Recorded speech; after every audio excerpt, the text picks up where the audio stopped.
कोथिंबीर घालणार आहे। ती आपली ही चटणी भाकरीवर खायला तयार झाली।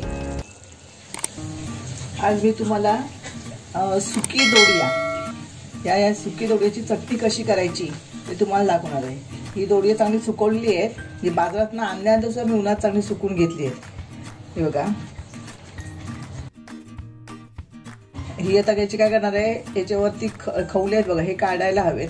हे निघणार कसे, तर हे आपण काय याचे तुकडे करून मी पाण्यात भिजत ठेवणार आहे आणि भिजले की नंतर मग नखाने हे काढून टाकायचं आणि मग ह्याचं सुकं तिकलं करायचं। म्हणजे अगदी मी थोडीशी चटणी घालून, जशी आपण ओल्या माशांना चटणी करतो ना, तशीच ह्याची चटणी करायची आहे। ते तुम्हाला दाखवते। आता एक ह्याचे पहिल्यांदा छोटे छोटे तुकडे करूया आणि ते आपण पाण्यात 15-20 मिनिटं भिजत ठेवायचे। हे पंख वगैरे ते पाण्यात टाकले ना की नंतर हे पंख पण येणार आहेत। त्याचे आपले मीडियम आकाराचे मी जे लहान लहान तुकडे करून घेते पहिल्यांदा।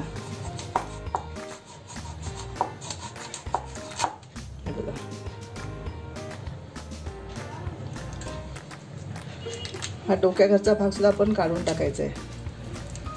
ही दोडी आहे ती ओली पण मिळतात, काय काय लोक ह्या ओल्या दोड्याचं पण चटणी करतात, पण ही सुकलेली असतात ना ती खूप चांगली लागतात। ही दोडी आहे ना, ते भाजून खाल्लं तर म्हणजे भाजून ह्याला मसाला मीठ लावलं आणि ते सुद्धा भाकरीवर छान लागतं। पण ह्याची चटणी काय काय लोक सार पण करतात, ते सार पण सुंदर लागते, पातळ करायचं सार। तर हे बघा, एका दोड्याचे मी 3 तुकडे केलेत आणि हे पाण्यात टाकलेत। अशा प्रकारे ह्या सगळ्या दोड्यांचे मी तुकडे करून घेते आणि नंतर बघूया आपण कसं करायचं ते।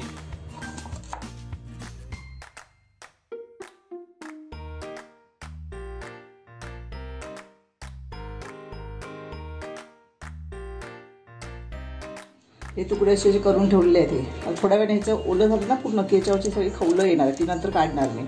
तर पूर्वी काय करायचे माहिती, गावातली लोक ज्या वाहतुकीच्या सोयी नव्हत्या तेव्हा गावात लोक करायची, बागा दिवशी जाऊन असं सुकी मच्छी आणायची आणि ती सुकी मच्छी चांगली सुकवून ठेवायची आणि त्याच्यापासून असं म्हणजे हे ते असं तिखलं चटणी करायची घट्ट, किंवा माशाचं सार करायचं, किंवा हे हा जी दोडी आहे हे आगीवरती भाजून त्याचे छोटे छोटे तुकडे करून त्याच्यावरती मसाला, कांदा, जरासं मीठ लावलंच असतं, ह्याला थोडंसं मीठ घालून ते भाकरीवर खायला लोकांनाही खूप आवडायचं। आता काय नाही, भातुकीच्या सोयी खूप वाढलेल्या आहेत प्रत्येक गावोगावी, त्यामुळे प्रत्येक ठिकाणी ताजे मासे जातात। तरी पण जुन्या लोकांना हे खूप आवडायचे आणि म्हणून मी ही रेसिपी तुम्हाला दाखवतोय। तर गावी गेलात काही ते मुंबईला सुद्धा मिळतात, त्याशिवाय मी अलिबागला गेलो तेव्हा तिथे सुद्धा असे मासे होते। तर अशा प्रकारचं आपण जर केली माशाची आपण सार किंवा तिखलं केलं तर ते चविष्ट लागतं। आता हे कसं करायचं ह्याची रेसिपी तुम्हाला मी दाखवणार आहे। तर अशा प्रकारे हे आपण अर्धा तास असंच उंबळत ठेवायचं, म्हणजे भिजवत ठेवायचं आहे आणि अर्ध्या तासाने हे सगळं म्हणजे काय होणार आहे, ह्याच्यावरचे सगळे हे भिजलं की वरती खवळं वगैरे किंवा पोटाकडचा हा भाग आहे तो आपण साफ करून घ्यायचा आहे। आता तिखलं बनवण्यासाठी मी हा अर्धवळा खोबरं घेतलं आहे, ओलं खोबरं, जे नारळातलं अर्धवळ असतं ना ते किसून घेतलं, छोटा नारळ होता। नंतर एक कांदा, त्यातला अर्धा कांदा घेतला आहे आणि अर्धा कांदा मी फोडणीसाठी ठेवला आहे। आणखीन ह्या लसणीच्या 4 पाकळ्या घेतल्या आहेत आणि ही तिरफळं घेतली आहे 6-7। आता ह्यामध्ये आणखी 1 चमचा मी धणे घालणार आहे, बघा 1 चमचा धणे, नंतर थोडीशी अगदी किंचित चिमूटभर बडीशेप, किंचित बडीशेप घालायची। आणि आपल्याला हे जसं आंबट तिखट केलं की सुक्या माशाची चटणी चांगली लागते, म्हणून मी हे 2 चमचे तिखट घालणार। मिरची पावडर आहे ही, फक्त मिरची पावडर, मिरची नाही आहे म्हणून मी मिरची पावडर घालणार। याचा कलर बघा चांगला आहे, तर मी ही 2 चमचे मिरची पावडर घालणार आहे। आणि वाटलं आपल्याला तिखट आणखीन हवं तर आपण आणि वरनं घालू शकतो। तर ही मिरची पावडर। आता आणखी ह्याच्यामध्ये चिमूटभर हळद घालायची, पाव चमचा हळद घालूया। आता हे सगळं मिश्रण आपण मिक्सरमध्ये बारीक वाटून घेऊया। हे सगळं मिश्रण आपण मिक्सरमध्ये बारीक करूया। फक्त तिरफळ सगळ्या शेवटी घालायची आहेत, मागे पण तुम्हाला सांगितलं जास्त आपण तिरफळ नुसती जराशी शेवटी आपण ती काय करायची, बारीक करून घ्यायची सगळ्या शेवटी। तर बाकी हे सगळं कांदा, मसाला, धने, बडीशेप हे सगळं मिश्रण आपण बारीक करून घेऊया। पूर्वी लोक हे सगळं मिश्रण पाट्यावर वाटायचे आणि पाट्यावर वाटल्यामुळे चटणी घट्ट व्हायची. चटणीचा गोळाच बनवायला घेते आणि नंतर मग अशी चटणी त्या माशाला लावायला सोपी जाते. आणि चुलीवर शिजवायची म्हणजे त्याला आणखीन वेगळी चव यायची. चुलीवर शिजवलं कोणताही पदार्थ आपल्याला खूप चांगला लागतो. तर अशा प्रकारे सगळं मिश्रण एकत्र केले. आता याच्यामध्ये थोडंसं पाणी घालते आणि मी मिक्सरला बारीक करून घेते. जास्त पातळ करायचं नाही म्हणून थोडंसंच पाणी घालणार आहे.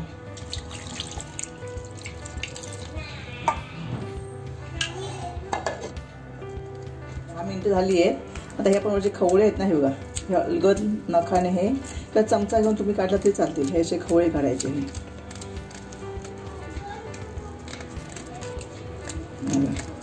असे काढायचे चांगले.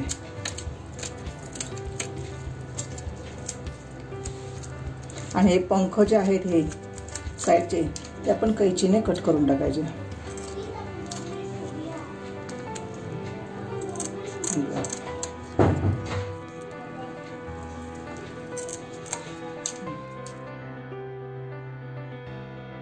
बघा, हे असं काढल्यानंतर हे स्वच्छ होतं. ही सगळी याची खवळं अशी निघून येतील. बघा, ही सगळी नखाने अशी काढून घ्यायची आणि हे पंख जे आहेत हे पंख कैचीने कट करून टाकायचे. आपण ओले असतात तेव्हा हे काढूनच टाकतो वेळीवरती. तर आता हे सुकल्यामुळे जरा कठीण जात आहे कट करायला. आता हे वरचं हे काढलं की स्वच्छ होतात. आता तुम्हाला एक पोटाकडचा भाग दाखवते. हे बघा, हे दूरचा. तर हे हा जो पोटाकडचा भाग आहे त्यातलं हे सगळं हे असं काढून घ्यायचं. ह्याच्यावरती पण खवळे आहेत, ह्याला पण पंख आहेत. हे बघा, हे कैचीने असे आपण कट करून घ्यायचे आणि खवळ असे काढून घ्यायचे. अशा प्रकारे मी हे बाकीचे सगळे मासे छोटे तुकडे आहेत हे साफ करून घेते. हा पोटाकडचा भाग आहे, त्याच्या पोटातला ती घाण काढून टाकायची आणि हा भाग कट करून टाकायचा. हा,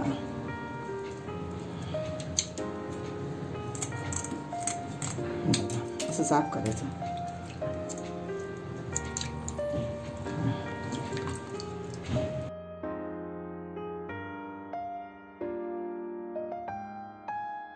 हे बघा, आता मी जी सगळे खवळे वगैरे काढलेले आहेत, स्वच्छ खवळे काढले आहेत आणि हे असे चांगले भिजले आहेत. आता हे चांगले 2-3 पाण्यात परत स्वच्छ धुवून घ्यायचे आणि नंतर मग आपण ह्याला म्हणजे याच्यातलं मीठ लावलं असेल भरपूर सुकवण्यासाठी. ते मीठ धुतल्यामुळे चांगलं मीठ पण निघून जाईल, माशावरची सगळी खवळं वगैरे असेल ती निघून जातील आणि नंतर मग आपल्याला ते जास्त भिजल्यामुळे मासे चटणीवर शिजतील पण चांगले. 3-4 पाण्यामध्ये आपण हे धुवून घ्यायचे आहेत.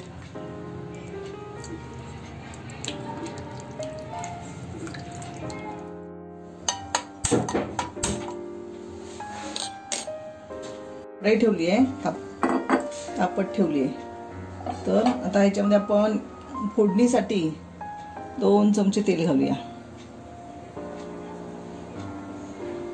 तेल चांगलं तापलं की मग आपण हा अर्धा कांदा घेतलाय बारीक चिरून फोडणीसाठी, आणखीन 2-3 लसूणच्या पाकळ्या आणि कढीपत्ता फोडणीसाठी. हे सगळं मी तेल तापल्यानंतर त्या तेलामध्ये घालणार आहे. तेल तापलंय, आता आपण चांगलं हे कांदा लसूण तेलावरती परतून घेऊया.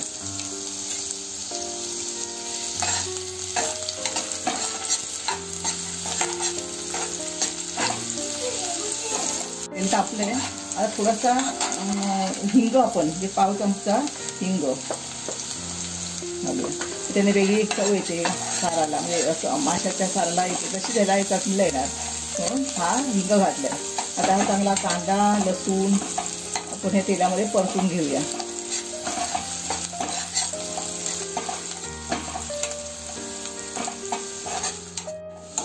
कांदा लसूण चांगला भाजलेला आहे. आता आपण ही चटणी वाटली घट्ट, ही बघा घट्टच आपल्याला चटणी करायची आहे की नाही, जास्त पातळ नाही करायची आहे. त्या माशावर लागली पाहिजे ही चटणी. आपण या तेला फोडणीमध्ये घालूया.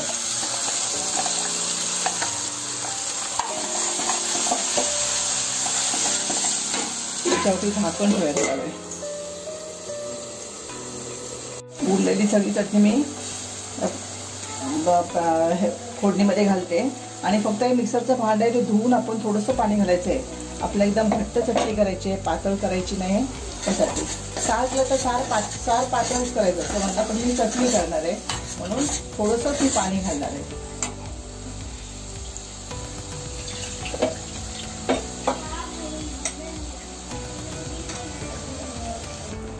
मिक्सरचं भांड्याचं चटणी लागलेली आहे, तर आपण ते सुद्धा काय करूया, चांगलं धुवून घेऊया.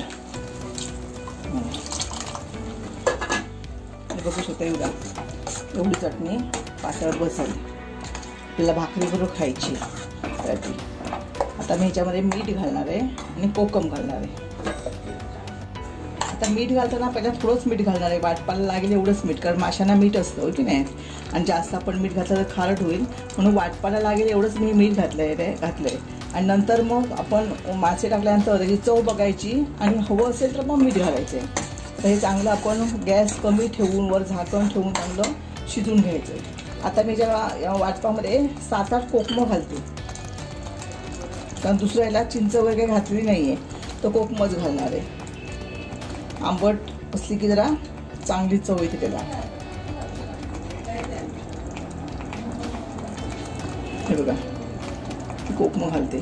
जर ह्याने आंबट नाही वाटलं थोड्या वेळाने चव बघायची आणि आणखीन घालणार आहे. तर हे आपण आता मी झाकण ठेवून थोडा वेळ म्हणजे 5 मिनटं मी हे मिश्रण आहे ते शिजवत ठेवते.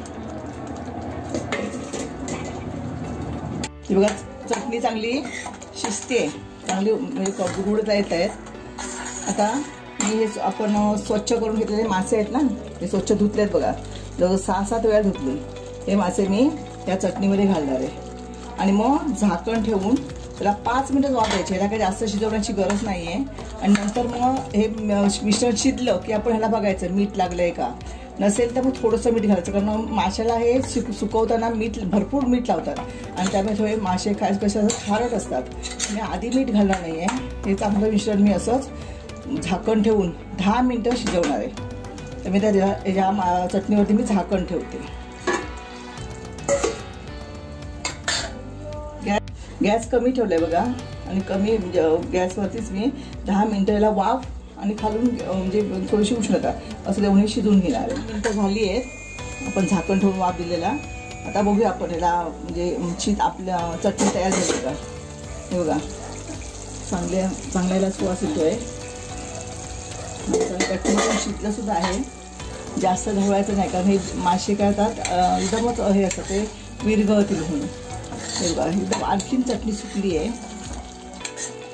मी आता चव घेऊन बघते, त्याला मीठ आंबट लागलं आहे का, थोडंसं हातावर घेऊन बघायचं चव ह्याला मीठ वगैरे आलं का. ह्याला काही घालण्याची गरज नाही आहे आणि शिजलंही आहे पूर्ण. ही दोडिया ती शिजली आहे. आता फक्त याच्यामध्ये मी वरनं कोथिंबीर घालणार आहे. ती आपली ही चटणी भाकरीवर खायला तयार झाली आहे. बघा पूर्वी काय कोथिंबीर नव्हती, पण आता आपण या कोथिंबीर त्यामुळे काय होतं त्याला एक चांगली चव येते म्हणून. आणि जो ह्युमस पण असतो सुक्या माशाचा तो जरा ह्या कोथिंबीरने कमी होतो म्हणून आपण ही कोथिंबीर घालायची आहे. आणि परत मी झाकण ठेवून आता गॅस बंद करते. गॅस झाकण ठेवलं आहे तर मी गॅस बंद करून ठेवणार आहे. ही वाफेने ते आणखी चांगलं शिजेल. अशा प्रकारे आपली ही सुक्या दोड्याची चटणी खाण्यासाठी तयार झाली आहे.